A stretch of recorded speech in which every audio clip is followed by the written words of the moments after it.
Rio de Janeiro, dia 29 de agosto de 2018, entrevista com Antônio Henrique Lago, tendo como participantes Pedro Leal e Eduardo Stotz pela Comissão Municipal da Verdade de Petrópolis. Lago, eu gostaria que você falasse seu nome completo, data e local de nascimento, o nome de seus pais, a sua atividade como jornalista e a questão que nos interessa particularmente, que é a Casa da Morte. Antônio Henrique Lago, 1º de agosto de 1948, filho de Mário Lago e Zeli Cordeiro Lago. Eu comecei a trabalhar em jornal em março de 68,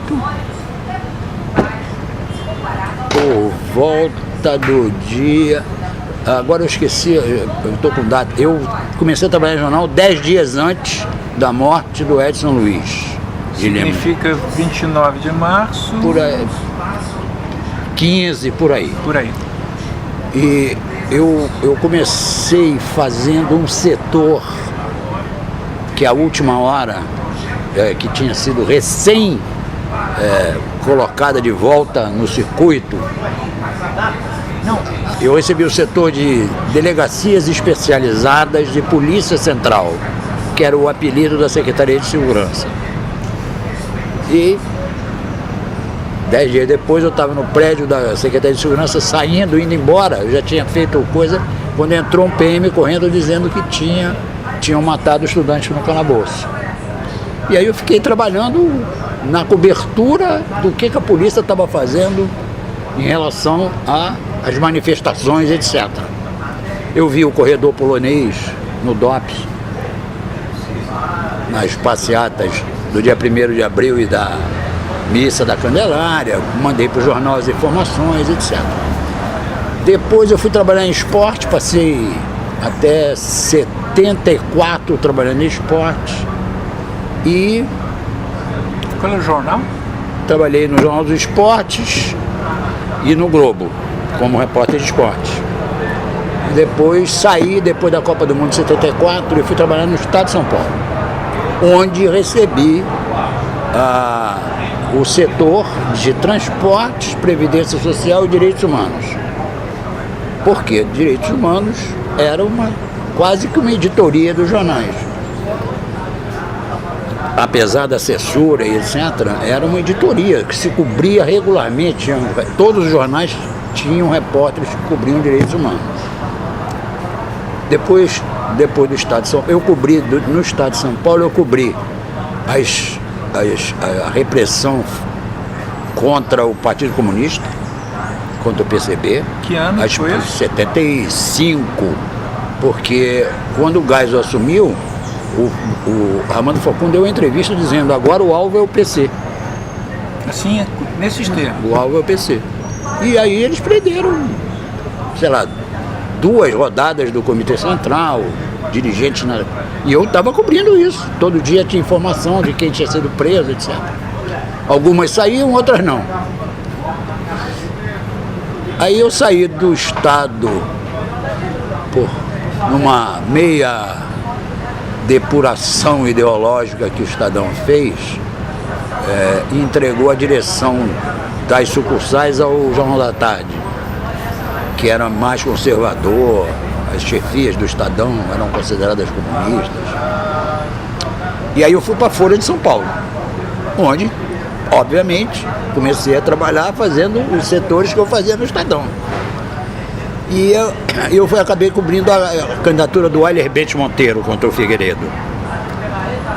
E durante essa cobertura, o assessor direto do Euler, que era o Amerino Raposo, o coronel reformado, me deu a informação de que havia muita gente ligada aos setores conservadores que estavam dispostas a falar a partir da demissão do Edinardo do Segundo Exército, com a morte do Vladimir, do Herzog e do Manuel Fiel Filho, que era dentro da repressão ao PC. Consultei o Dines, e o Dines me colocou junto com a Ana Lagoa, que fazia do setor militar para caçar quem queria falar. Liga para a fonte. Ela tinha fonte no setor militar, o Adif Usa de Castro resolveu falar conosco. Aí nós fomos lá, passamos um tempão conversando com ele, e entre as informações que ele deu, ele disse que a repressão se organizou para poder conter a militância armada das organizações de esquerda. Ela se organizou como as organizações de esquerda, com nome de guerra, com aparelhos... Clandestinidade. Aparelhos. E disse, a Inês Etienne Romeu, por exemplo, ficou num aparelho em Petrópolis. Essa informação entrou na matéria, sim. O senhor tem essa matéria ainda? Eu tenho, posso caçar nos meus arquivos, eu te mando. Tá bom. A matéria saiu, deu até deu nota dos ministérios militares dizendo que era revanchismo, não sei o quê. E eu cobria CBA, o Comitê Brasileiro pela Justiça, com a cobertura do setor de direitos humanos, e estava aquele ferver da anistia, etc.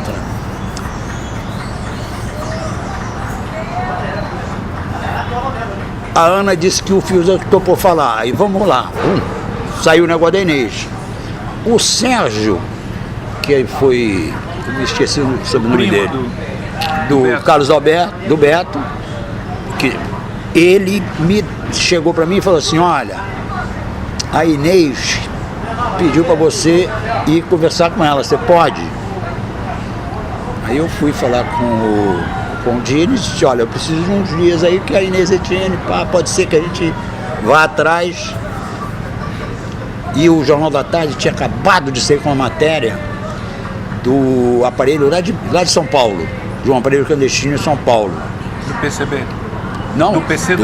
Do Exército, de repressão. Da repressão. E aí eu fui lá conversar com a Inês, e aí ela chegou e me perguntou se eu queria ajudá-la a descobrir a Casa da Morte, o aparelho de Petrópolis. Como?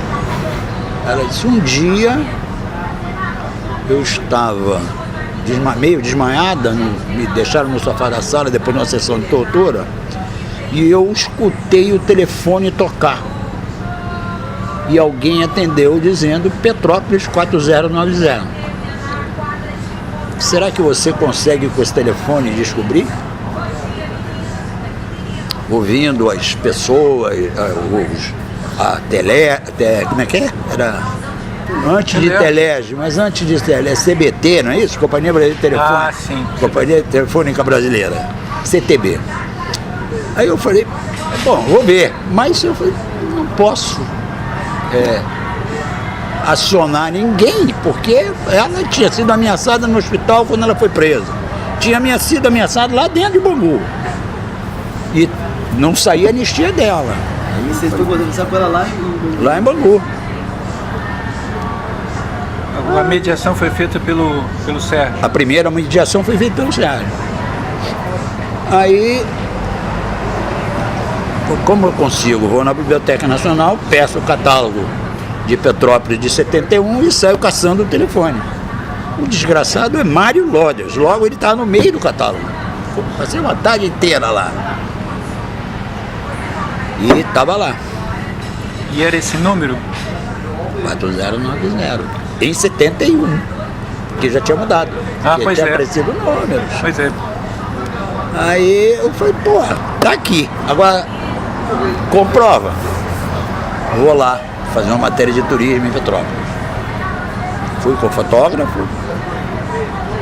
E fui lá. Tirei umas fotos das casas. É um momento bem intenso da minha existência.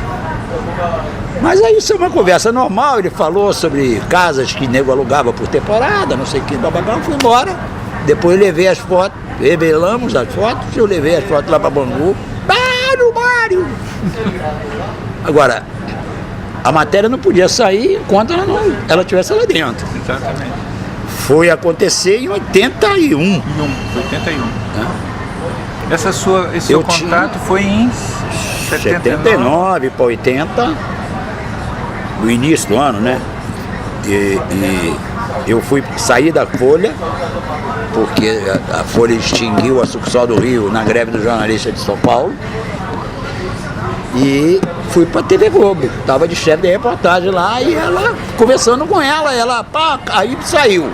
Saiu, ela articulou a fala dela com a OAB, o depoimento. Quando você diz saiu o quê? Saiu pela anistia, ela saiu. Ah, sim, saiu da prisão. Saiu da prisão. Tá. E lá pelo 80, 81, acertou com os caras, com a OAB, com a ABI e com os parlamentares ligados ao caravana, né? E foram lá, ela deu o depoimento, eu fui testemunho, que ela pediu para eu ir, e fomos lá.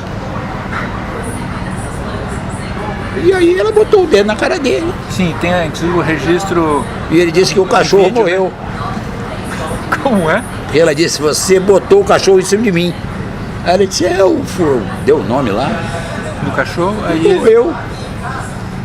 Quer dizer, confessando. Ele confirmou que o Camarão morava na casa. E mais 2, eu acho, ou 3, que o Modesto da Silveira perguntava, né? E ele dizia que o Camarão era o caseiro, que ficava sempre na casa. E à noite desse dia, a matéria saiu no Jornal Nacional, e à noite desse dia, no dia seguinte, o Comitê de Anistia fez uma diligência na casa do Lobo, e o Lobo confirmou que foi atender a Inês lá na casa. E disse que ela podia continuar sendo interrogada, porque ela foi presa em São Paulo, deu um ponto no Rio, se jogou debaixo do ônibus, o ônibus desgraçado freou, pegou ela e arrastou, isso aqui dela era todo queimado. Ela, inclusive, foi um desastre, porque os caras usavam isso como ponto de tortura, passando garfo. E lá se foi, é isso. Eu queria saber se você tem opinião a respeito. Opa, ainda tem mais. Nas conversas, ela me disse que quando ela ouviu aquilo, ela decidiu 2 coisas. Ela tinha 2 pontos que fizeram com que ela. Quando ela ouviu o telefone. Além disso, tinha uma outra coisa que fez com que ela decidisse o seguinte: eu tenho que sair daqui para contar isso. A segunda coisa era de que eles fizeram perguntas que só o Cabo Anselmo sabia. E ela tinha sido a pessoa que levou o Cabo Anselmo para encontrar o Lamarca. Quando o Cabo voltou da Olas. E ela recebeu o Cabo aqui no Rio e levou ele lá para o interior do estado do Rio, onde o Lamarca estava escondido. Até depois eu fiz uma matéria sobre o Cabo Anselmo como agente da repressão. É isso. Essa é minha. Eu não fiz a matéria porque eu já estava na Globo, e aí eu não era repórter de TV. Sim, a pergunta é a seguinte: quanto tempo você acha que a casa funcionou? De que período? Pelo que a gente sabe, é assim. Aí eu estou juntando um pouco das informações que o Fiuza deu pra gente, um pouco de que eu colhi depois e um pouco de análise da situação. O CIE é criado em 68 para 69. E ele recebe a determinação, segundo o Fiuza falou, né? Primeiro é assim, arruma um jeito de acabar com isso. E depois, com as ações militares crescendo, e a guerrilha urbana começando a funcionar muito mais forte, eles receberam a ordem de acabar com aquilo de qualquer jeito. E aí, 69, por aí, entre 69 e 70, a casa abriu-se e instalou. Com certeza, não há a menor dúvida disso. Com certeza? Qual é a certeza? Porque a Inês foi presa em 71 e já tinha sido muita gente presa. Sim. O Beto se não me engano, ele é preso em 70. Tá? Se eu não estou enganado. Então, 69 a Operação Bandeirante começa a funcionar em São Paulo. 70 é criado o DOI-CODE. E essa Casa da Morte, ela era concomitante à ação do DOI-CODE, que era uma ação visível. O Centro de Informação do Exército era uma coisa que eu não me lembro de gente ter falado disso em 70. Você está tomando também como referência as informações que Inês passou sobre quem esteve lá e foi eliminado. Ela no depoimento para a OAB, ela dá Eleni, acho que 8 nomes. Talvez ou 10, por aí. Ela dá 10 nomes que as pessoas disseram para ela. Sim. Aqui, direto. O cara fez assim, nessa cama a Eleni morreu. O Beto morreu aqui, ajoelhado, eu dando tiro na nuca dele. Então o cara contou para ela como tinham sido aquelas mortes que ela soltou. Quando ela terminou, dizem que em 74 ela já estava desativada, mas aí eu tô ligando o nome à pessoa. A Veja deu uma reportagem, fez uma reportagem muito tempo depois, cuja fonte era o Fred Perdigão Pereira, que o Fiuza me disse que funcionou no CIE desde o início, desde a preparação, que visitou vários centros de interrogatório do mundo inteiro, Vietnã, Irlanda, etc., para trazer os métodos de interrogatório para utilização contra a guerrilha. Ele citou nominalmente o Perdigão, que até então ninguém sabia dele. Sabia-se dos codinomes que ele usou, mas ninguém sabia dele. O nome dele surgiu nessa entrevista. E não foi para a página, mas depois foi para o CBA. E conferiu-se a sequência, porque ele também disse que o Perdigão queria matar o Fayal pessoalmente, porque o Fayal tinha dado um tiro nele quando foi preso e ele quase morreu porque pegou a femoral. Fiuza contou isso. E ele ficou meio broxa. E a Inês diz que não conseguia nunca estuprá-la por causa disso. E dizia que ia matar o filho da puta que fez isso. E o Fayal disse que o cara foi lá e disse pra ele, vou te matar. Mas tinha saído o negócio do sequestro do embaixador e ele foi embora. Por pouco. E você acha que o fato dela... Quando terminou, eu não sei. Mas eu acho que ela funcionou. Eu acho. Eu acho que a repressão ao Partido Comunista se estendeu até 74. Outras informações falam 76.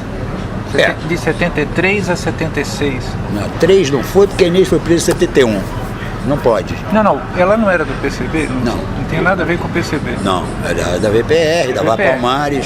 Você está dizendo a repressão ao PC? Não, eu estou dizendo assim, o período em que a casa funcionou. Por que eu estou fazendo essa pergunta? A casa funcionou em 71 obrigatoriamente. Sim, obrigatoriamente. Porque a Inês estava lá. Sim. 70 idem. Sim, mas será que a partir do momento em que ela foi presa formalmente... Eles não pararam? É possível. Pode ter sido desativado. Feito o que eventualmente a esquerda não fez com seus aparelhos, que é desativa na hora que tem um rombo. Mas eles não sabiam que ela sabia. E a única coisa que ela disse quando saiu, foi na primeira audiência, ela disse, o cabo está preso. Porque eles me perguntaram coisas que só o cabo sabia. O cabo é quem? Anselmo. Ela disse na audiência, avisou, o cabo está preso, foi preso.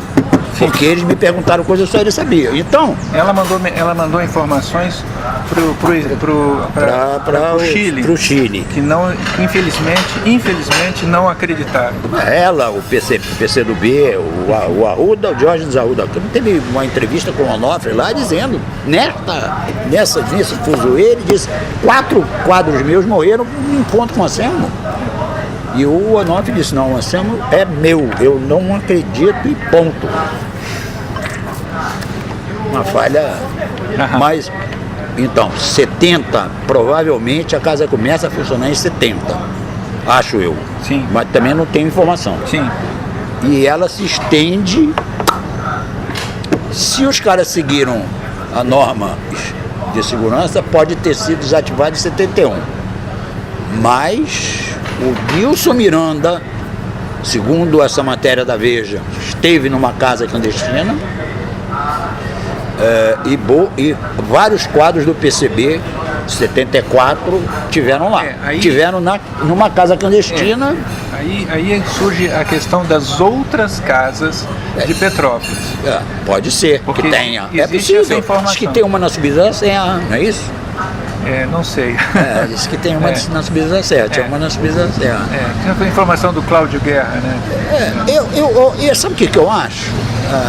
Eu acho que eles não funcionavam em uma casa só. Por quê? Pelo tamanho da casa. Então, eles tinham, por exemplo, a Inês e teve um camponês lá, que ela teria tido ponto com ele. Isso. Então, 2. E mais os caras, a casa não dá mais ninguém.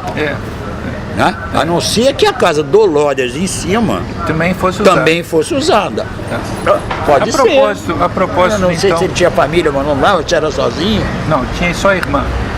Que morava lá junto com ele? Morava junto. Mas tem algumas guardas de campo de concentração nazista terríveis, né? Hein? Tem algumas guardas femininas de campo de concentração nazistas que eram terríveis. Por que você está falando isso? Não, é porque ela pode ter sido cúmplice da coisa, a irmã, não sei, isso aí não é nenhuma suspeita, porque eu nem sabia que ele tinha. A irmã se recusou a falar. Né? Ela levou o segredo para o túmulo. Né? Bom, ele também, ele apesar de ter fraquejado na hora em que mas ganhou foi cercado, depois a ação, depois né? ele bancou que não tinha nada disso. A propósito disso, como é que você acha, quer dizer, qual o papel do Lodres exatamente? O Lodres era um quadro de infraestrutura, eu acho. Mas ele tinha algum vínculo mais específico com o Doicode? Não faço ideia. Ou era um colaborador? Ele era um quadro, eu acho que ele era mais do que colaborador, ele era um quadro de infraestrutura. Porque Inês não fala que ele torturou, a não ser o dia que ele assolou o cachorro. Sim. Que não deixou, mas não, o cachorro não foi modelo, ele ficou só no uau, uau, uau, uau, uau. Ele era um quadro, obviamente, pelo que ela conta, ele era um cara fechado ideologicamente com a repressão. Por isso se chama de quadro. Por isso que eu considero mais do que um colaborador. Ele deu uma casa de tortura para o Doicode. E você acha que ele fez isso gratuitamente? Talvez não, mas eu não tenho nenhuma informação se ele teria tido um ganho. Ele tinha 2 casas já. Tá? Não sei se ele tinha outros imóveis. Se ele ganhou outros imóveis depois daquilo, mas ele tinha 2 casas. A informação que a gente tem é que ele vivia precariamente, então é uma pergunta cabível. Mas o jeito dele não era uma pessoa que vivia precariamente, não, quando eu o vi. Pois é, esse é o ponto. Não, a repressão usava de verba secreta, é possível que ele tenha recebido uma... O Cláudio Guerra, esse filme que saiu agora. O problema do Cláudio Guerra é que parece que o Cláudio Guerra aumenta tudo. Exatamente. Esse aqui é o problema aumenta dele. E eu acho que inventa também. Fantasia, mas ele fala muito dessa questão financeira, assim, né? Não, mas isso era todos eles tinham uma certa irmandade que permitia que... Não, mas isso era rotina. O dinheiro, joia, equipamento, o Diaba 4 era confiscado para a utilização da repressão. É fato sabido. Você acha que é possível uma colaboração do Jogo do Bicho com o Doicode? Acho. Porque tinha muito policial ligado ao Jogo do Bicho que era da repressão, né? Pois é. Então, o Valério Minel, repórter que ganhou o prêmio ESSO com o Cláudio Alecim Rodrigues, ele teve uma conversa com o Mariel Mariscal e o Mariel disse para ele que muito preso político apareceu na Baixada Fluminense com o cartaz da mão branca, que era uma coisa do Esquadrão da Morte dele, e que ele tinha feito com os caras. Que os caras foram procurar e ele estava preso. Aí ele, deixa que eu faço. Fazia, dá para os caras levar para usar. Então, o Mariel era ligado ao bicho. Então, na verdade, o conluio da máfia e do crime com a repressão Lago, em 69, histórico, né, também, né? Em 69, houve uma ofensiva contra o Jogo do Bicho. Castor de Andrade e na região serrana e todo o estado do Rio houve muitas prisões. A possibilidade é que essas prisões tivessem por objetivo o quê? Arrecadar fundos. Pode ser. Eles presos, eles teriam... Pode ser. A ligação dos militares com o Jogo do Bicho também não é nova. Capitão Guimarães, Cabo Povoleri, que foram o início da repressão lá na Vila Militar. O Capitão Guimarães e o Povoleri deram aula de tortura para oficiais, com o pessoal do PCBR ou do M8,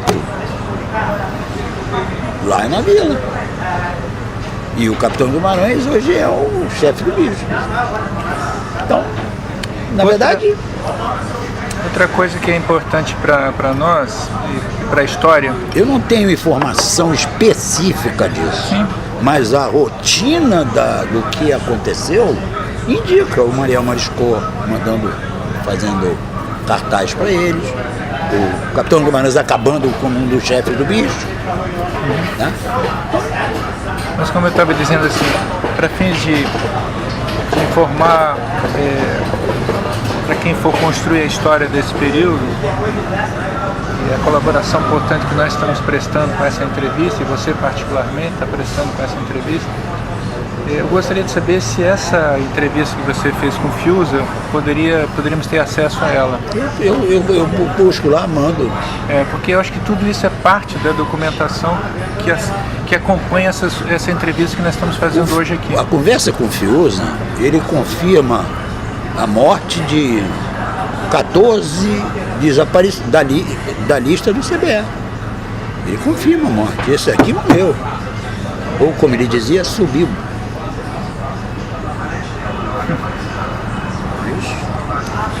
O engraçado é que ele era um cara que tinha uma casa modesta. Ele, Fiuza. Modesta. Lá no Andaraí, quietinho. Me deu conselhos para parar de fumar. Me indicou que eu fumasse cachimbo. Eu acabei fumando cachimbo porque ele morava num prédio sem elevador. O primeiro dia que eu fui lá, eu tive que passar uns 10 a 15 minutos me recuperando de fôlego, porque eu subi e ele morava no último andar, 4 andares de escada. Ele disse, por que eu... Espera, aí, pô, aí você fuma? Fumo muito. Eu disse, para. E ao tempo, porque nós passamos um monte de tempo falando com ele, porque ele não deixou que a gente gravasse ou anotasse. Então a gente conversava com ele, descia para ir embora, ia para um bar e ia para um boteco, a gente só colocava no papel o que nós dois lembrássemos e já anotava para o dia seguinte voltar a perguntar. Ó, passou um tempão até a gente considerar que tinha uma matéria. E você guardou isso? O que? As anotações? Não, as anotações eram as anotações. Eu guardo na cabeça. Tá certo. Aliás, tinha uma rotina disso. A primeira entrevista do Figueiredo foi dada ao jornal Folha de São Paulo. O Leleco e o Fernando Bittencourt. Fernando Bittencourt não, e o Bittencourt, esqueci o nome dele. Os dois foram falar com ele e ele falou, não quero anotação nem gravação. Saíram, foram os dois, pá. E ele, o dele não teve volta, foram lá uma vez só. Você conversou com o Fiuza quantas vezes? Ah, cara, porque no meio disso teve uma puta greve de ônibus com porrada, a polícia pegando os caras de porrada, e nós saímos disso e tivemos que cobrir a coisa. Teve coisa com trem, uma atrás da outra. Então, na verdade, nós levamos uns 3 meses, mas fomos lá umas 30 vezes, 40. Mas ele então estava interessado em contar para você? Porque a linhadora estava querendo botar o Geisel na parede, o Figueiredo na parede. Porque o Geisel tinha... O Fiuza, bom, qual o papel do Fiuza antes? O Fiuza é fundador do CIE. Pois é. Ele foi chefe do CIE durante um bom tempo. E afinal das contas estava contra a linhadura? Estava a favor. Ele queria peitar que o cara punisse para que a linhadura... Sim, quer dizer, ele queria divulgação para obrigar o governo a fazer, por exemplo, o que fez quando a gente soltou a matéria. Revanchismo. E aí o esquema repressivo continuou. Né? Até a hora em que eles foram jogar bomba na UAB, na Câmara de Vereadores, na banca de jornal. Ele fez uma manipulação, vamos dizer assim, né? Nós sabíamos disso. Que era um esquema para forçar o governo a manipulação apoiar eles. E a divulgação de informações. Né? Ele reclamou porque ele soltou algumas coisas durante a entrevista, que era uma coisa que eu já mais ou menos achava, que a diferença de padrão de comportamento da repressão estava muito acima da capacidade de treinamento e mobilização da guerrilha humana. Se você pensar que de 1969 a 75, todas as organizações de esquerda brasileira foram desbaratadas. Inclusive as que não eram armadas. Inclusive as que não eram armadas. Todas. Por isso que eu estou dizendo todas. As organizações de esquerda, todas elas foram desbaratadas. Ficaram sem condição de operar aqui dentro. Porque 75 é a Lapa. É a última repressão ao PCdoB. Concomitante, aconteceu aqui em São Paulo, quer dizer, São Paulo passa um pouquinho, um ano pra lá, pra cá, mas é a mesma coisa. 75 acaba, porque 75 começa a negociação para anistia. Está na hora da gente pular fora que nós não conseguimos dar conta do país. Loucura, né?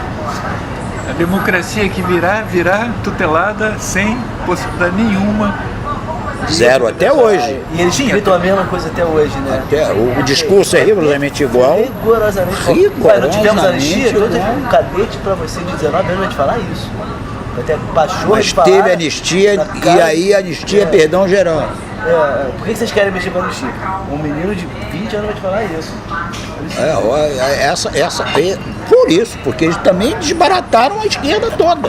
Então toda voz que iria se colocar para que a anistia também representasse uma busca pela verdade e punição, mas às vezes nem punição, porque se você pegar o processo sul-africano, depois que o Mandela assumiu, não havia condição de fazer punição feroz. Então bastava o cara dizer, ok, eu fiz, então tá, pode ir. Mas eu quero a verdade. Houve o estabelecimento da verdade, mas a punição aos culpados não houve. Né? 100% também nem o Lemberg, né? Assim, não, mas lá na África do Sul o acordo era de que não tivesse. Desde que os caras contassem a verdade. Tanto que vários torturadores, assassinos disseram, Mateus, nem isso. Aqui não houve nem isso. Aqui foi proibida a verdade. Até hoje os caras dizem que não teve tortura. O único que, oficialmente, mas não é tão oficial, a única coisa que eles deixam escapar um pouco é o Rio Centro, porque não, e aí é excesso. É excesso do quadro. Como excesso. O problema daquele. O Golbery morreu 2 anos depois do Rio Centro, não sei o quê, e nunca ninguém, oficialmente ninguém falou. Não passou o discurso oficioso de que foi o excesso do quadro. Não, o discurso oficial do governo continua sendo de que o inquérito do João Abílio Santana. Nobre Lorena. É o inquérito dele. Foi alguma organização jogou uma bomba no colo do coisa. Não, se apertar... Até hoje, se você pegar, ninguém diz assim, não, foi um acesso desses quadros, porque não houve punição a esses quadros. O capitão foi promovido, eles não podem dizer, porque senão ele tem que punir o cara. Exatamente. Porque é um ato terrorista, sem autorização. Quer dizer, na verdade, eu até desconfio, depois que esse cara da CIA soltou, eu desconfio de que sem autorização na verdade um sequestro da história, né? No sentido de que não tem fontes para poder... Houve um sequestro da história, claramente. Né? Não foi mais ou menos, na verdade não foi estabelecida. Exatamente. Como uma manifestação da sociedade. Porque o relatório da Comissão da Verdade, das Comissões da Verdade, não são um relatório completo da sociedade brasileira, são de uma parte.